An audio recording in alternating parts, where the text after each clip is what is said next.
Iran के supreme leader Ali Khamenei के लिए साल 2026 की ये शुरुआत किसी बुरे सपने से कम नहीं लग रही है। एक तरफ सरहद के बाहर दुनिया की सबसे बड़ी महाशक्ति अमेरिका ने अपनी घेरेबंदी सख्त कर दी है, तो दूसरी तरफ घर के अंदर ही बगावत की चिंगारी अब शोला बनकर पसरती ही जा रही है। तेहरान की सड़कों से लेकर यूनिवर्सिटी के कैंपस तक सिर्फ एक ही शोर है, बदलाव। सवाल ये है कि क्या ईरान की सरकार इस दो तरफा हमले को झेल पाएगी? एक तरफ अमेरिकी राष्ट्रपति डोनाल्ड ट्रंप मिडिल ईस्ट में अपनी सैन्य ताकत को इस कदर बढ़ा चुके हैं कि किसी भी वक्त हमले की आहट सुनाई दे सकती है। वहीं दूसरी तरफ ईरान का युवा अब खामेनेई के खौफ को पीछे छोड़ चुका है। तेहरान में लगातार तीसरे दिन यूनिवर्सिटी के छात्र सड़कों पर हैं और इस बार उनके इस नारे सिर्फ विरोध के नहीं बल्कि सीधे तख्ता पलट की तरफ इशारा कर रहे हैं। नमस्कार, मेरा नाम है अनुषी गुप्ता और आप देख रहे हैं एनडीटीवी इंडिया। सोमवार 23 फरवरी का दिन ईरान के इतिहास में शायद एक बड़ी करवट के तौर पर याद रखा जाएगा। तेहरान की 3 बड़ी यूनिवर्सिटीज शरीफ, तेहरान और अल ज़हरा में जो हुआ उसने खामेनेई सरकार की नींद उड़ा दी है। शरीफ यूनिवर्सिटी में छात्र दोपहर के वक्त कैंटीन के बाहर इकट्ठा हुए। उनके चेहरों पर मास्क थे, हाथों में तालियां और जुबान पर वो नारे थे जो दशकों पहले ईरान में खामोश कर दिए गए थे। हैरानी की बात यह है कि इस बार छात्र न सिर्फ आजादी की मांग कर रहे हैं बल्कि वो निर्वासित क्राउन प्रिंस रेजा पहलवी के समर्थन में नारे लगा रहे हैं और ईरान के पुराने शाही झंडे लहरा रहे हैं। वहां मौजूद सरकार के अर्धसैनिक बल वसीज ने छात्रों को रोकने की कोशिश की, धक्का मुक्की हुई, लेकिन छात्रों का जोश कम नहीं हुआ। ठीक यही मंजर तेहरान यूनिवर्सिटी में भी दिखाई दिया, जहां औरत, जिंदगी, आजादी के नारों के साथ सीधे सुप्रीम लीडर को पद से हटाने की मांग की गई। इस विरोध प्रदर्शन की सबसे सशक्त तस्वीर अल ज़हरा यूनिवर्सिटी से आई है, जो सिर्फ छात्राओं की यूनिवर्सिटी है। यहाँ की छात्राओं ने जिस निडरता के साथ पहलवी के समर्थन में नारेबाजी की, उसने ये साबित कर दिया कि ईरान की आधी आबादी अब खौफ के साए में रहने को तैयार नहीं है।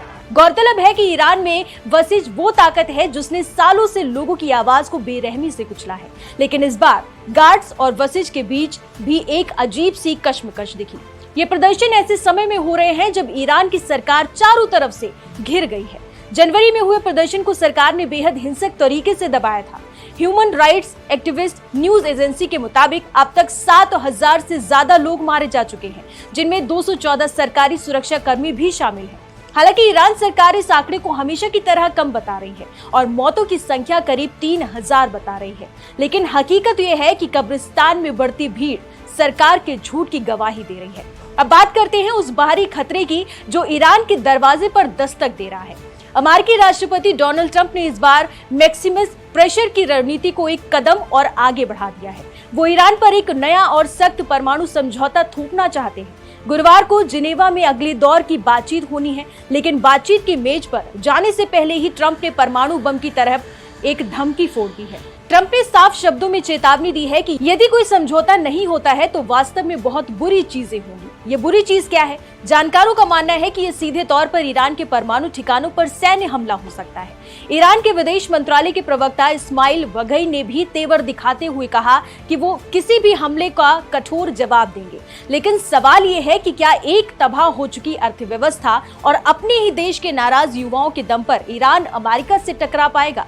कुल मिलाकर इस वक्त ईरान में जो कुछ भी हो रहा है वो एक बड़े बदलाव का संकेत है। जनवरी में जब प्रदर्शन हुए थे तब ट्रंप ने वादा किया था कि वो ईरान के लोगों की मदद करेंगे, लेकिन जब दमन शुरू हुआ तो कोई मदद नहीं आई। इसके बावजूद छात्र फिर से सड़कों पर है। ये दिखाता है कि ईरान के लोगों का गुस्सा अब मौत की परवाह नहीं कर रहा है। ऐसे में खामेनेई सरकार के सामने अब 2 ही रास्ते हैं, या तो वो अमेरिका के सामने झुककर अपनी परमाणु ताकत छोड़ दे या फिर अपने ही देश के युवाओं के हाथों एक नई क्रांति का सामना करे।